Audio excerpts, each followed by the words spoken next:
venuto per vedere, per constatare quello che si è fatto. Vine para ver y confirmar lo que se hizo. Para ver y confirmar lo que se ha hecho. Pero más que todo, para ver y confirmar lo que queda por hacer.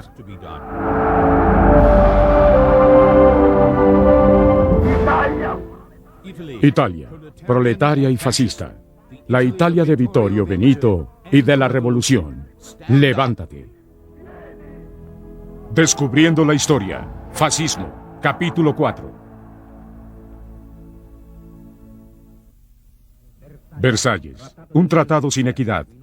Imposible para Italia y para nuestra defensa. Un tratado que le da las migajas del mundo a Francia e Inglaterra. Un tratado contra la existencia de Alemania y el bienestar de Italia.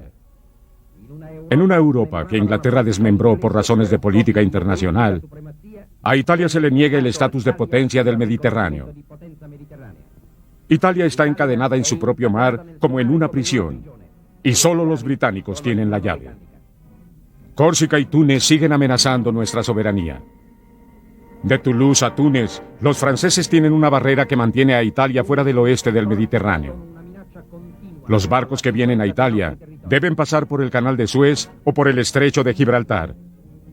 ¿Acaso Inglaterra y Francia tienen derecho a decidir quién comerciará con Italia o cuál será la forma de vida de los italianos? Como pretexto para la guerra, fue un argumento que tuvo cierto éxito. Las cortas distancias en el Mediterráneo significaban que la amenaza militar nunca estaba lejos y los ingleses y los franceses podían cerrar las vías de navegación internacional si así lo estimaban conveniente.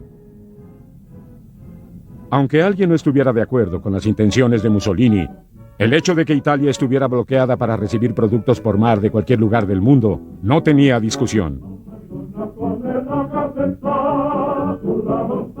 Esta es la justificación de la participación de Italia en la guerra. Esta situación tan injusta ya no puede ser tolerada. Italia había crecido mucho. Su población había aumentado enormemente. Debemos ser reconocidos como una nueva potencia. Francia e Inglaterra son estados ricos, pero sus cifras son regresivas. Italia no se unió a los nazis desde el principio en el campo de batalla. Hitler quería ganarse el crédito de haber comenzado la Segunda Guerra Mundial él solo. Antes de la invasión a Polonia, la Luftwaffe tomó fotografías de extensas áreas de las líneas de defensa polacas y también de sus recursos militares. Mientras Hitler se había concentrado en la creación de un gran ejército, Mussolini había creado una marina muy moderna. En particular, creó una flota de botes patrulla rápidos que servían para vigilancia, para el transporte de productos o para llevar soldados a donde se necesitaran. Su fuerza aérea, aunque no era grande, era más adecuada para defensa, y el moderno armamento del ejército era superado solo por la maquinaria de guerra alemana. Cuando Hitler comenzó la guerra, Italia se preparó para intervenir. El rey de Italia siempre inspeccionaba a las tropas. Después de entrar Alemania a Polonia, Francia e Inglaterra le declararon la guerra. El avance alemán fue rápido. Hitler y Göring dirigieron la batalla desde el furgón personal del Führer. Haciendo frente al bombardeo de los aviones alemanes y a un ejército moderno y mecanizado, el sacrificio de la caballería polaca fue más trágica que heroica. Alemania y la Unión Soviética dividen un país violando el pacto de no agresión que ambos habían firmado. Sin oposición, los bombarderos alemanes invaden el cielo polaco. La miseria llega pronto. Los nazis están igual de interesados en el efecto psicológico de su nuevo Siegfried o guerra relámpago como lo están en el resultado mismo de la batalla. El resultado es devastador para los polacos. A medida que largas líneas de tropas invaden Polonia, la poca resistencia que quedaba desaparece, pues la gente huye para salvarse. Detrás de los Alpes, Francia refuerza y recarga su defensa en la línea fronteriza. Y se creó para contrarrestar una invasión alemana. Se le consideraba una defensa impenetrable. Esta consistía de unos refugios excavados a gran profundidad, conectados por un complejo de túneles subterráneos. Las armas apuntaban contra Alemania y no podían ser redirigidas. A 1 kilómetro de las armas había líneas de defensa. Eran barreras de concreto o de acero que impedían el paso de vehículos con equipo. Hubo una extraña calma después de la invasión a Polonia. Y la guerra en broma, como lo llamaron los franceses, pareció parar. La inteligencia francesa reporta la congregación de tropas alemanas en la frontera, pero nada pasa. Ni un tiro se dispara en la frontera de Francia y Alemania. Los políticos franceses creen que la amenaza de una invasión nazi puede resolverse negociando. Marzo 18 de 1940. Mussolini y Hitler se reúnen en el paso de Brenner. El duque le pide al Führer posponer su ataque a Francia para darle más tiempo de preparar sus operaciones militares. Mussolini no quiere apresurar la posible victoria y teme que si Hitler se mueve demasiado rápido, él puede perder su oportunidad. La experiencia europea hace surgir la incógnita de qué sucederá después. Y aunque no hubo conversaciones oficiales de la guerra alemana con Francia, los italianos sabían que venía y no les hacía felices una guerra contra los franceses. Como la reunión de Hitler y Mussolini fue cultural, provocó cierto desencanto. Por todos los discursos que Mussolini había dado sobre los hermanos y las armas fascistas, el líder italiano se halló en la delicada posición de convertirse en una barrera peligrosa. Mientras tanto, el embargo impuesto por la Marina inglesa a toda la carga que venía de Alemania tuvo un efecto negativo en la economía italiana. Muchos negociantes que habían apoyado a Mussolini en su visión fascista tenían ahora sus dudas. La Marina italiana trataba de funcionar, pero la flota inglesa en el Mediterráneo tenía el control. Devolvía cualquier barco con carga alemana que fuera para Italia. Abril 9 de 1940. Las fuerzas alemanas invaden Dinamarca y la ocupan sin resistencia. Luego avanzan a Noruega, que ofrece una débil resistencia con cierta ayuda británica. Con gran superioridad, Alemania rodea a las tropas británicas. Noruega es ahora alemana y Hitler pone un colaborador noruego a la cabeza del gobierno. Se inicia una larga serie de los llamados gobiernos en colaboración. Mayo 10 de 1940. Winston Churchill se convierte en primer ministro de Inglaterra, mientras los alemanes arrasan Bélgica, Holanda y Luxemburgo. La gente trata de huir de la matanza nazi y cruzan la frontera francesa.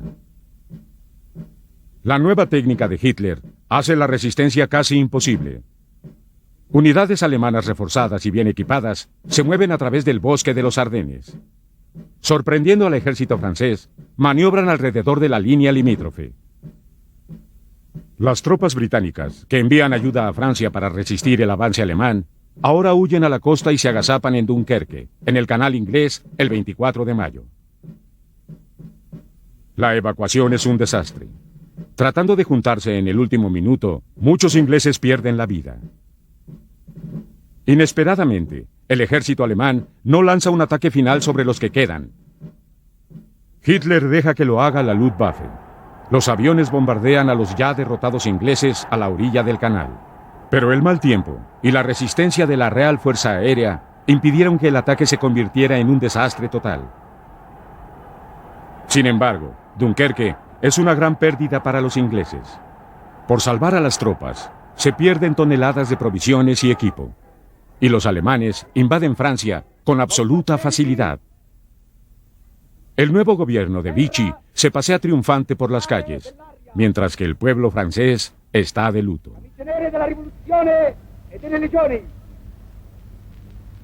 Uomini e donne d'Italia, dell'impero e del regno d'Albaria, ascoltate. La rápida sumisión de Francia obliga al duque a entrar a la guerra. Es un asunto que no se puede demorar más. Su razonamiento es que el precio de sacrificar a algunos soldados, con tal de tener una parte de lo que deja la guerra, vale la pena pagarlo. Desde el balcón de la Plaza Venecia, Mussolini anuncia la declaración de la guerra. La participación italiana en la guerra con Francia debió empezar el 22 de junio. Pero el mariscal Pétain firma el armisticio con Alemania para evitar un conflicto mayor. Pero quedan elementos de resistencia. Unos días después, Hitler hace su entrada triunfal en París. El armisticio con Francia se firma en un tren, en el mismo lugar donde Alemania firmó el Tratado de Versalles al terminar la Primera Guerra Mundial. Los alemanes tendrán el control de la parte norte de Francia, incluyendo París, y los colaboracionistas quedarán en el sur bajo el gobierno Vichy del mariscal Pétain, un primer ministro fascista. El general Charles de Gaulle, líder de la oposición alemana, tiene sus fuerzas resistiendo valientemente al sur. A pesar de la debilidad del ejército francés, elementos de la armada italiana batallan en los Alpes. Están inmovilizados en la misma posición que tenían al principio de la ofensiva. Junio 24. El mariscal Baudolio se convierte en comandante en jefe de la armada y el general Oettinger firma el armisticio. Como recompensa, Italia obtiene una insignificante porción de tierra que le costó a Mussolini 631 muertos y más de 3.000 heridos. 626 desaparecidos en acción y más de 2.600 soldados se congelaron por no tener el equipo adecuado para las montañas. Aunque España estaba dispuesta a cooperar para que los alemanes entraran hasta Gibraltar, los alemanes no se aprovecharon de la victoria. Franco quería enviar tropas españolas al norte de África para ayudar a los alemanes a tomar el canal de Suez y asistirlos en su plan de campaña. Pero por el momento, Hitler quería limitar las operaciones militares a territorio europeo.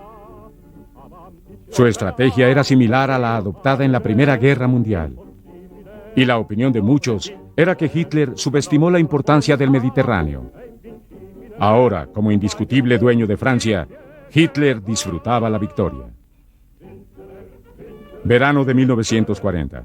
Cuando los ingleses rechazan la oferta de rendición que hicieron los alemanes, Hitler diseña planes para la invasión de la isla. La operación León Marino tiene 3 fases. Utilizar la Luftwaffe para tener la supremacía aérea sobre Inglaterra, debilitar sus defensas costeras, y luego la entrada de las tropas. En agosto, comienza la batalla en Inglaterra. Inicia por el aire, enfrentando los débiles aviones de la Real Fuerza Aérea contra la supremacía de la Luftwaffe. Los bombarderos alemanes empiezan sus operaciones de día sobre las principales ciudades. Primero Londres. Coventry es devastado. Pero los aviones lanzallamas le hacen tal daño a la Fuerza Aérea alemana que la campaña aérea se traslada a operaciones nocturnas. Se pierden muchos aviones alemanes y la operación León Marino tiene que ser cancelada. Es la primera vez desde el inicio de la guerra que alguien detiene a Hitler. Churchill les dice a sus compatriotas que la guerra será sangre, sudor y lágrimas. Italia abre un frente de batalla en la frontera egipcia de Libia. Una fuerza de 200.000 hombres italianos se enfrentan a 36.000 soldados británicos.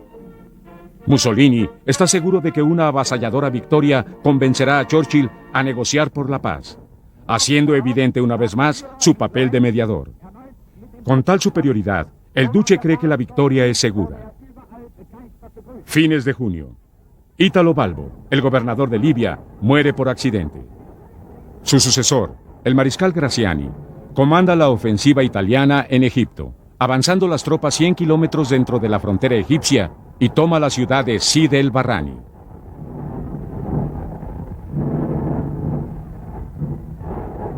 Septiembre 27, Berlín. Italia, Alemania y Japón firman una alianza, la primera en abogar por la creación de un nuevo orden fascista en Europa, y los japoneses adoptan un plan imperial para Asia. Octubre 23. Una reunión entre Hitler y Franco deja a Hitler decepcionado. El dictador español ha cambiado de idea sobre su participación en el conflicto, pues piensa que el resultado es muy incierto. 5 días después, Hitler se reúne con Mussolini, que anuncia haber ordenado la invasión a Grecia. El tren de Hitler es un centro de operación móvil perfectamente equipado. Desde ahí dicta órdenes y recibe información. El ataque italiano a Grecia fue una respuesta clara a la expansión alemana en los Balcanes. Mussolini pensaba que era una región muy adecuada para que Italia la tomara más tarde. Teniendo la posibilidad de una exitosa campaña aérea, La ejecución de operaciones italianas por tierra fue inadecuada. Con tropas y provisiones insuficientes y una invasión prevista a largo plazo, las fuerzas de Mussolini no pudieron combatir el invierno a pesar de sus pretensiones. Camino a una reunión con Mussolini, Hitler pasa frente a kilómetros de gente esperando ver al Führer. La máquina de propaganda alemana ya tiene una excusa para la invasión italiana de Grecia. Los propagandistas italianos dijeron esto: lo absurdo de la pretendida neutralidad griega, cuando una alianza entre Grecia e Inglaterra es un hecho, necesitaba la intervención italiana. Es una guerra dura, con un enemigo, que son los británicos, ocultos en las cavernas de las montañas y agazapados en los picos de las montañas. Pero un día se dirá la verdad. Será escrito en la conciencia de la gente que el heroísmo de los valerosos combatientes italianos contra un bien equipado enemigo y un clima despiadado es la prueba de su derecho a gobernar. Grecia y Libia eran los dos frentes que Mussolini había ambicionado para conseguir cierta autonomía y credibilidad ante su aliado alemán. Ahora el duce se encontraba en la vergonzosa posición de tener que pedir ayuda a Hitler. Ya habiendo planeado la invasión a Noráfrica, el Führer envía sus tropas, lideradas por el general Erwin Rommel. Esta fue una gran humillación para Mussolini y puso a Italia en la penosa posición de un estado dependiente. Al este de África, las tropas italianas siguen batallando. En el área de Karen, en Eretria, las fuerzas británicas e italianas se enfrentan en una fiera lucha. Motivados por la necesidad de probarse a sí mismos después de una serie de derrotas, las fuerzas italianas le ofrecen sólida resistencia a los aliados. La artillería británica arrasa con las defensas italianas, pero los italianos no se rinden, resistiendo olas de fuego. Al final de la batalla, las pérdidas en ambos bandos son serias. Al final, los italianos son derrotados. Esto significa la pérdida de Etiopía y la conclusión del imperio de Mussolini. En esta escena de la batalla de África, vemos a la artillería alemana atacando a los tanques británicos. Un principe di casa sabauda per il risorto trono di Croazia.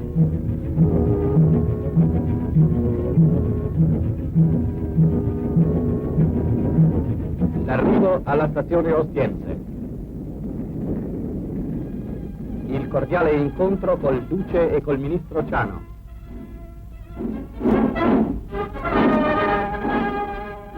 Una vez que las tropas alemanas se unen a las fuerzas italianas, la batalla por Grecia se ve mejor para los fascistas.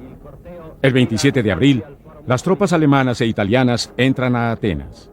La ocupación de Grecia tuvo fuerte resistencia de guerrilla. Se emplean 30 divisiones italianas para dominar Grecia, Albania y Yugoslavia. Esto ocurrió después del Tratado de Versalles y fue preponderante para tener el control del Mediterráneo. Para debilitar a Yugoslavia, Italia favorece la sucesión de una línea real croata y la creación de un nuevo estado gobernado por un rey croata, que fuera miembro de la familia Saboya. La delegación croata viaja a Italia a pedirle al rey Vittorio Emanuele III que designara a la familia Saboya como gobernantes del nuevo reino. Gli accordi che consacrano l'indipendenza politica e l'integrità del regno croata. En Ostia, il duce y Ciano dan la bienvenida a la delegación. Carruajes reales conducen a la delegación al Quirinale. Los coches pasan frente a Mussolini y sus ministros y finalmente entran a Palacio. En la sala del trono, donde todas las grandes ceremonias de la monarquía italiana se celebran, se lleva a cabo la coronación del nuevo rey. Luego la delegación se presenta a la prensa internacional y Mussolini les da la bienvenida. La ceremonia continúa con la firma de los documentos que declaran la independencia política del reino croata. La multitud se reúne en la Plaza Venecia para saludar al duce y a la delegación croata. Istantanee del circuito dell'impero. Cuando un régimen fascista tiene problemas, las distracciones son muy adecuadas. En este encuentro de boxeo en el estadio del partido fascista, Palermo derrota a Ero por nocaut técnico después de 10 asaltos. Antes de que el deporte del boxeo fuera reformado, los peleadores daban a veces la apariencia de dos hombres enojados bailando. En el Tour del Imperio, el mayor evento italiano de ciclismo, Bartali y Bizzi son los campeones. Primo arrivato Bizzi, secondo Coppi, terzo Cerasa.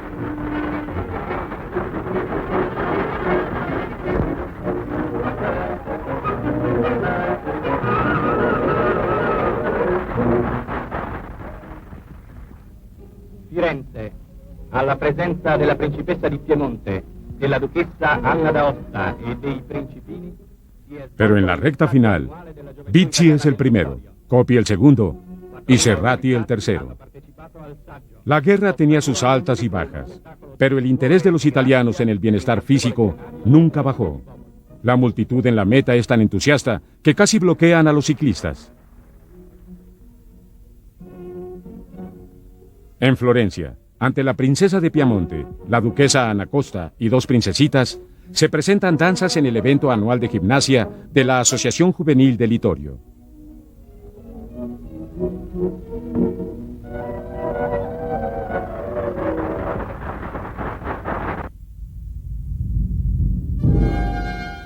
$4,000 atletas participan en un espectáculo de juventud y gracia en los encantadores jardines florentinos.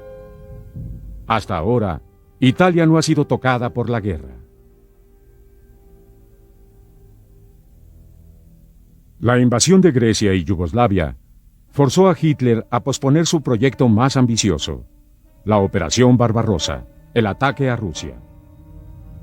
En junio 22 de 1942, el ejército alemán comenzó a atacar la frontera este de la Unión Soviética.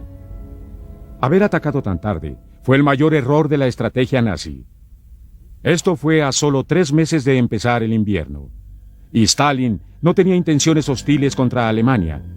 Alemania ahora tenía que luchar en 2 frentes y la estrategia soviética los obligó a cruzar y entrar en el inmenso territorio de las estepas. Los alemanes lanzaron otro Blitzkrieg, o guerra relámpago. Pero igual que la invasión de Napoleón el 22 de junio de 1812, el principio de la campaña fue fácil. Como Mussolini compartía con Hitler un gran disgusto por los bolcheviques, el 26 de junio de 1941, Hitler despachó 62,000 hombres a luchar a la frontera con Ucrania. Muchos de los campesinos rusos pobres recibieron a los alemanes como salvadores y con gusto le hubiesen dado la espalda a Stalin. Pero su arrogancia le impidió al Führer aprovecharse de esta oportunidad. Los soldados italianos llegaron muy dispuestos. El ejército alemán había reclutado 3,5 millones de elementos para la invasión y pensaron que la campaña sería una victoria segura. Había suficiente equipo disponible para avanzar, pero los caminos del territorio ucraniano parecían que eran interminables, y así pasaban días y días. Stalin decidió colocar su defensa mucho más hacia el oeste para que los alemanes consumieran sus provisiones por miles de kilómetros.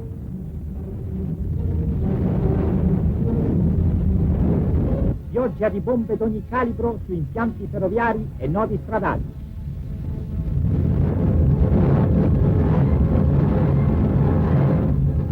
Capannoni e treni merci carichi di armi e munizioni colpiti e incendiati. A los italianos les llegaron buenas noticias del frente. El avance contra el enemigo soviético es rápido y seguro. Grandes centros industriales son bombardeados. Una lluvia de bombas destruye estaciones de trenes, líneas ferroviarias y también importantes carreteras. Se han bombardeado y demolido camiones y furgones enemigos cargados con material de guerra. Aviones alemanes y pequeños destructores italianos persiguen a los barcos rusos que huyen del puerto de Sebastopol. Pero los acorazados no pueden escapar de la precisión de las bombas alemanas y los torpedos italianos.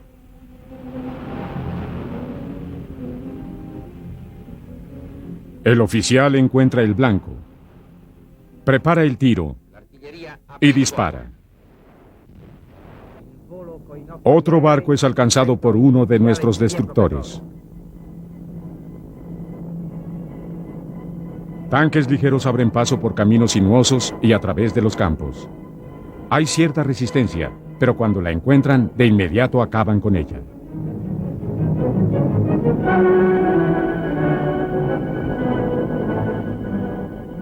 La artillería somete al enemigo. Nuestra fuerza aérea ataca el centro industrial de Petrovsk. La città brucia. La nostra aviazione domina il cielo, stroncando ogni tentativo di aerei rossi, subito affrontati e fugati dal cielo della battaglia. La giornata promette buona caccia. Un aereo rosso abbattuto dai nostri. Nubes de humo muestran el efecto letal del ataque. El enemigo está huyendo. La ciudad está en llamas. Nuestros aviones dominan los cielos. Esto, al fin, terminará con cualquier posibilidad de invasión roja. Cuando los encontremos, los destruiremos. Y en estos días, la cacería ha tenido mucho éxito. Bolscevichi abbattuti dai cacciatori italiani. Grossi pezzi d'artiglieria catturati ai rossi. Un avión de los rojos es derribado por uno de los nuestros. Y hay más aviones bolcheviques derribados por los italianos. Y he aquí parte de la artillería incautada a los rusos. De hecho, hemos encontrado tanto armamento que utilizamos armas rusas contra ellos.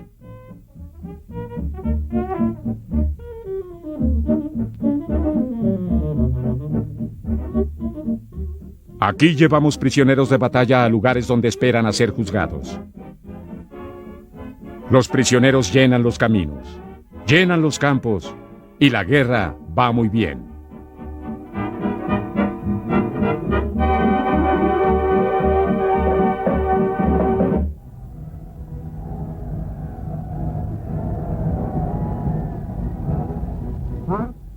Agosto 14 de 1941. En Canadá, se reúnen Roosevelt y Churchill. Ambos líderes firman la Carta del Atlántico, un documento que permite sean enviadas armas a la desprestigiada y averiada Inglaterra. 2 semanas después, el Eje y el Frente Ruso. Mussolini y Hitler responden con su propia cumbre y producen propaganda para contar la historia. Muestran a las tropas italianas y alemanas saludando a los 2 líderes fascistas. Goering también entra en el acto, felicitando al duque por el éxito de la campaña aérea italiana. Fotos aéreas revelan el enorme daño perpetrado a la industria rusa.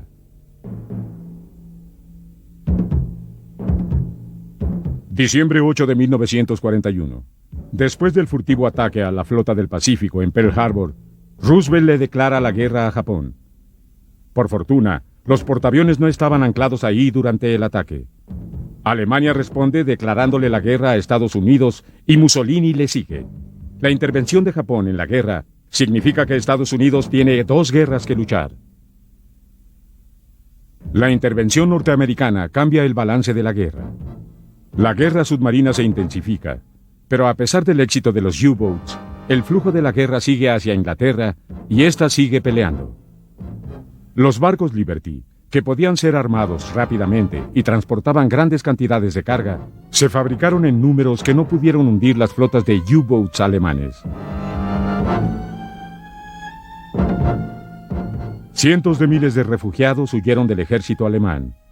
Otro horror del avance alemán ocurrió cuando a cada país ocupado lo saquearon de alimentos y provisiones para dar de comer al ejército nazi. Alemania no duda en usar la esclavitud y la amenaza de exterminio para forzar a la gente a hacer material para los fines de guerra alemanes.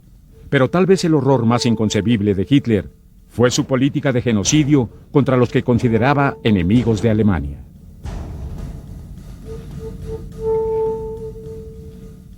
Los ucranianos hubiesen seguido con gusto a los alemanes, pero estos abusan de ellos y los quieren matar.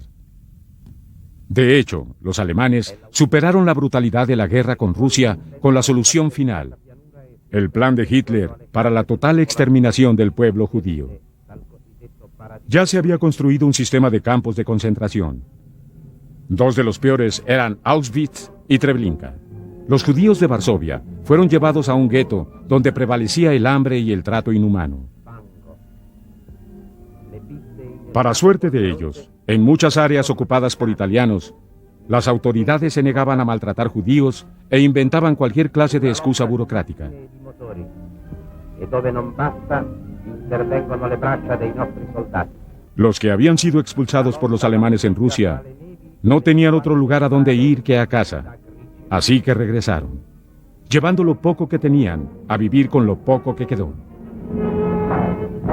Pero la operación alemana, que empezó en un día soleado, ahora comenzaba a sufrir con la lluvia y el lodo del otoño ucraniano. Lo que había sido un camino sinuoso se convirtió en un terreno lodoso donde camiones y armamento quedaron atascados. Ed ha creato ovunque regni di squallide costruzioni e di desolazione. Y luego, el frío invierno soviético empezó a llegar y el avance alemán no solo se hizo lento, por poco se congela sin avanzar. La política de Stalin de autodestrucción dejó para los alemanes solo tierra inservible, y lo peor estaba por venir. Para el ejército italiano, este clima era un tremendo castigo.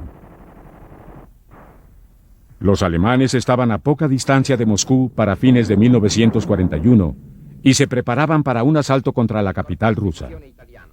Pero Stalin soltó su inmenso ejército, que conservó de reserva para este momento. Ayudado por las armas norteamericanas y las propias, y en medio del crudo invierno, el contraataque ruso forzó a los alemanes a la retirada. Hitler, desesperado, pide ayuda a Mussolini y el ejército italiano en Rusia aumenta a 229.000 hombres. La Armada Expedicionaria Italiana había conservado su posición durante el terrible invierno ruso sin perder ni una pulgada de tierra. Al irse el invierno y llegar la primavera en 1942, el general Garibaldi entrega condecoraciones a elementos de infantería y camisas negras. Abril 7 de 1942. Mussolini y Hitler se reúnen en un castillo cerca de Salzburgo para analizar el estado de la guerra. Ese fue otro ejemplo de la grandiosa presentación de los líderes fascistas en asuntos de trabajo. La reunión entre Mussolini y Hitler es cordial. Al duce lo acompañan Ciano, el comandante en jefe Caballero, y otros oficiales políticos y militares.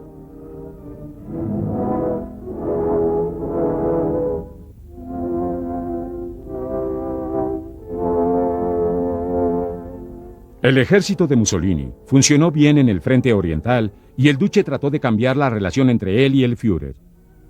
Cuando empezó la reunión, Mussolini trató de controlar a Hitler. Le hablaba de cómo planear el futuro éxito.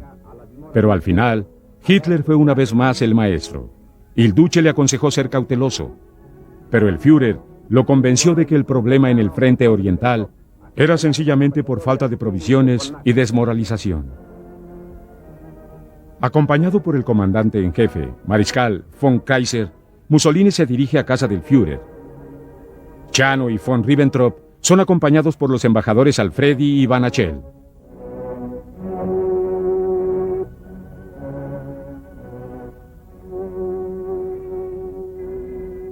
En 1942, los aliados progresaban en Noráfrica. El factor decisivo es el control del Mediterráneo, ya que con esto se pueden abastecer a las tropas del eje en Noráfrica. Un error fatal de los británicos fue dejar la isla de Malta.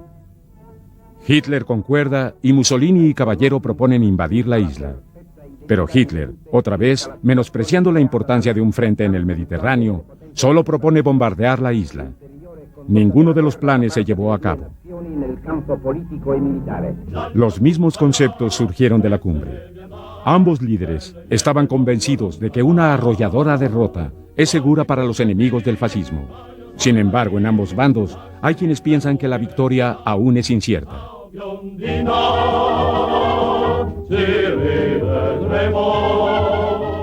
En la campaña de primavera que planea el eje, uno de los principales objetivos es el canal de Suez en Noráfrica. Entre mayo 30 y junio 26, Rommel lanza su ataque. Luego del éxito inicial, las tropas alemanas son detenidas en el Alamein, a 100 kilómetros de Alejandría. Mussolini visita Libia, esperando que la ofensiva continúe. Volando personalmente el avión que lo llevó hasta allá, el duce aterriza en un aeropuerto de Noráfrica.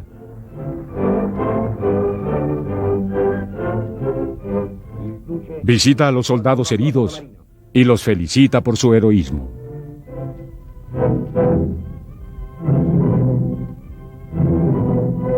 Mussolini fra i sommergibilisti.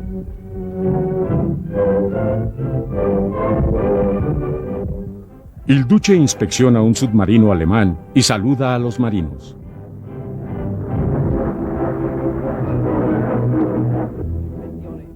Mussolini inspecciona las formaciones militares y ve un grupo de guerrilleros árabes reclutados en las fuerzas fascistas.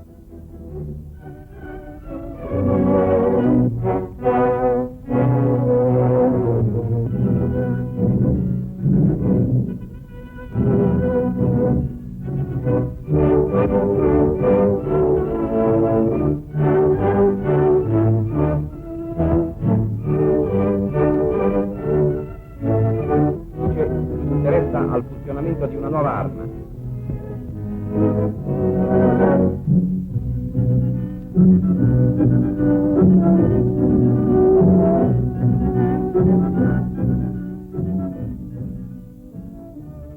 Muestra interés en las armas nuevas, un rifle portátil de alto poder y un pequeño cañón antitanques.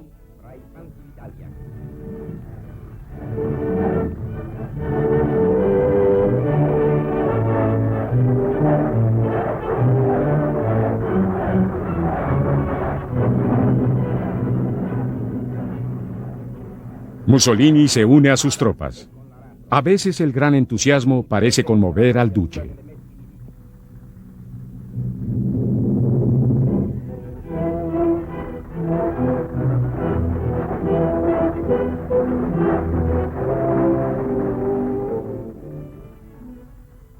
Mussolini ve las cosechas. Aquí el ejército cosecha su propia comida y alimenta a sus animales.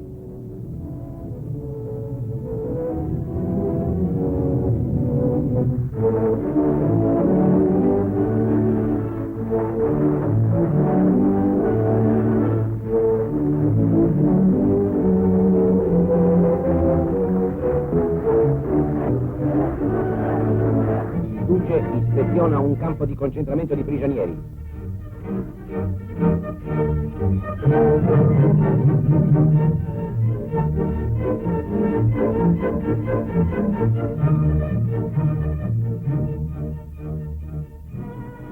Il Duce inspecciona un campo de prisioneros. Tra i coloni italiani del villaggio Luigi di Savoia.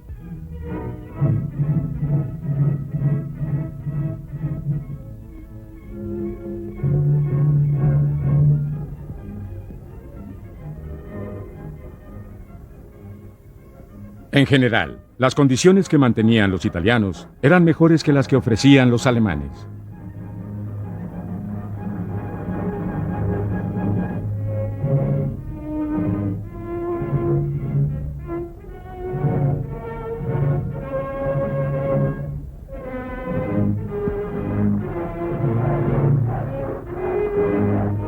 La visita ai feriti germanici che con fraterno cameratismo si sono battuti fianco a fianco con i nostri soldati.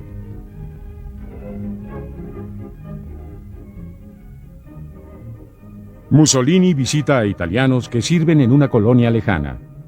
Le preguntan cómo van las cosas y él responde que los fascistas van a ganar. También visita a los heridos alemanes para demostrar el espíritu de lealtad entre ambos gobiernos.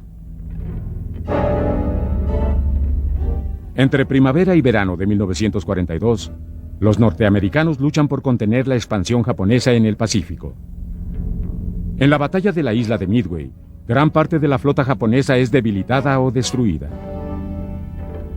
En el frente oriental, los objetivos del eje son Stalingrado y los pozos petroleros del Cáucaso. Las tropas italianas avanzan al amanecer. Entre agosto 11 y 13, tiene lugar la batalla del Canal de Sicilia. Aunque la fuerza aérea del eje se las arregla para interceptar parte del convoy inglés, la victoria no se concreta y entra lo suficiente para mantener la presión sobre Alemania e Italia. El diagrama muestra el desplazamiento de los recursos italianos. Escuadrones de aviones dejan sus bases para convergir en un punto predeterminado. Barcos torpederos también están incluidos y los submarinos rodean al batallón. Ecco il convoglio. È ancora tutto unito, protetto dalla sua poderosa scorta. El convoy está bien protegido por una importante escolta, incluyendo defensa antiaérea en muchos de los barcos. Senza tregua per quasi 3 giorni. Cadono i primi colpi diretti ai piroscafi, provocando... El ataque a este convoy fue un intento de ver lo que la unión de diversas fuerzas antinavegación podía hacer para evitar que un grupo de naves de transporte bien definido completara su misión. El ataque aéreo duró 3 días. Los aviones volvían a sus bases, se reabastecían, se rearmaban y regresaban a pelear. Bombardieri seguono i tuffatori nel martellamento del convoglio. La táctica de bombardeo masivo con muchos aviones se utilizaba mucho. A menudo los torpederos apuntaban en la misma dirección para asegurar el blanco. Se perdieron muchos barcos. Los aliados intentaron usar una barrera de humo, pero los vientos, aunque no eran muy fuertes, disiparon el humo. El ataque nocturno era muy efectivo, porque un barco incendiado era muy fácil de localizar y había muchos barcos en llamas. Il nemico è colpito contemporaneamente dal cielo e dal mare.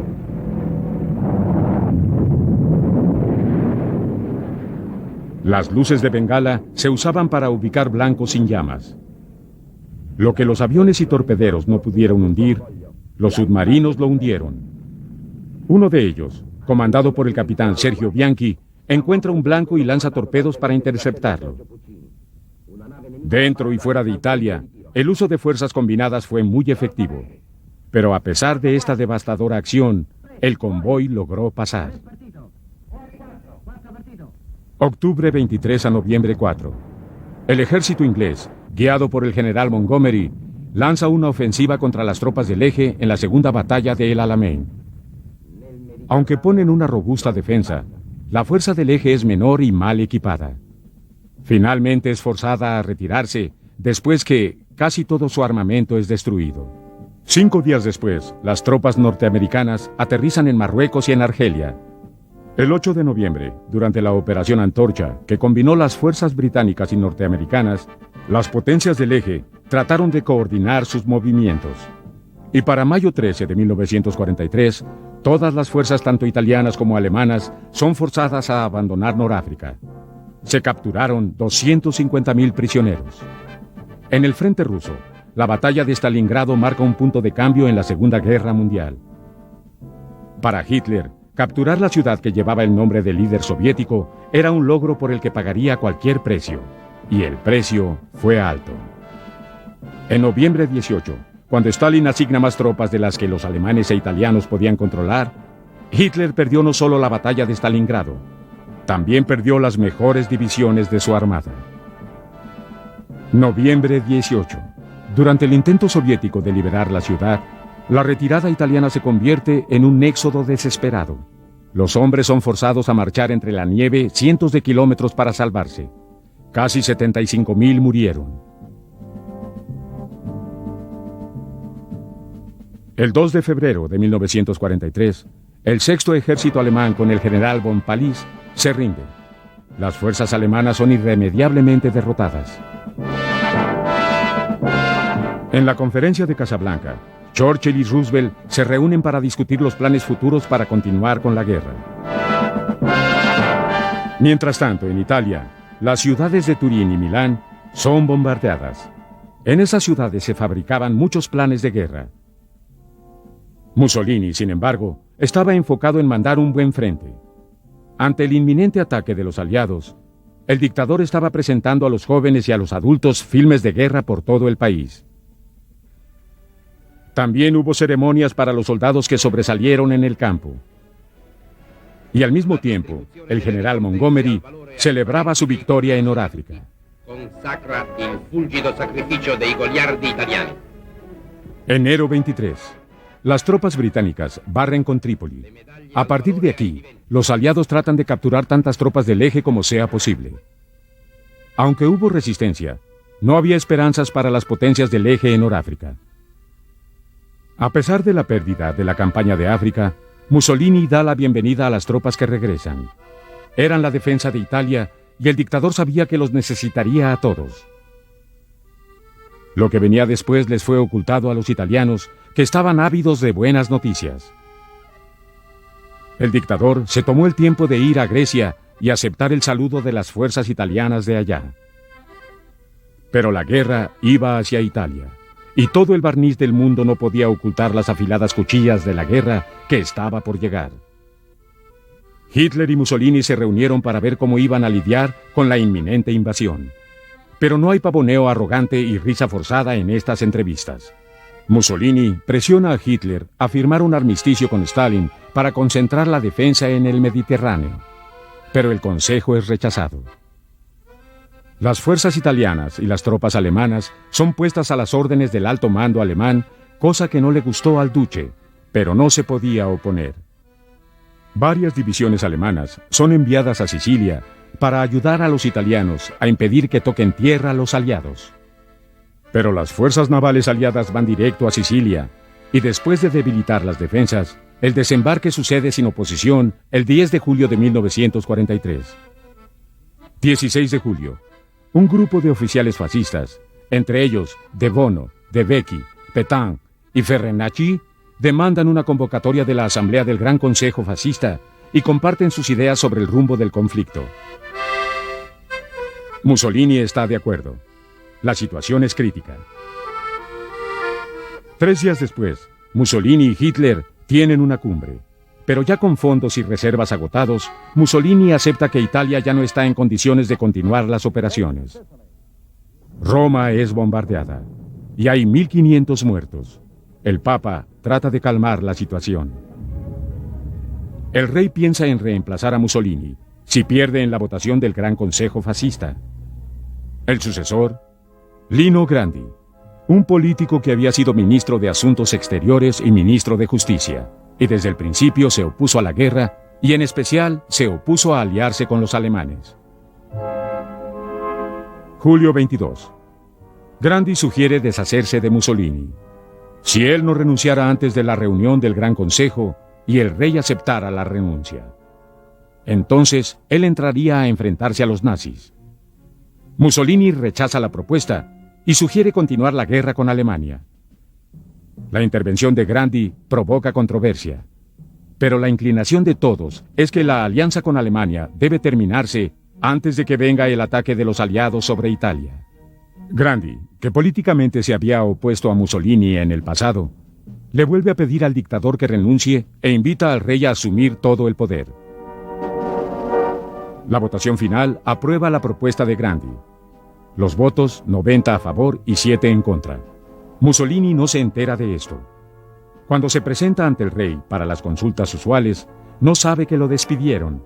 El rey ya había nombrado a Bodalio el nuevo presidente. Mussolini es escoltado por la policía a unas barracas cercanas. Detenido y arrestado. El partido fascista está en silencio, en total confusión. Bodalio ha ocupado el cargo, pero el futuro es muy incierto. El destino de Italia estaba en el aire y la esperanza se agotaba.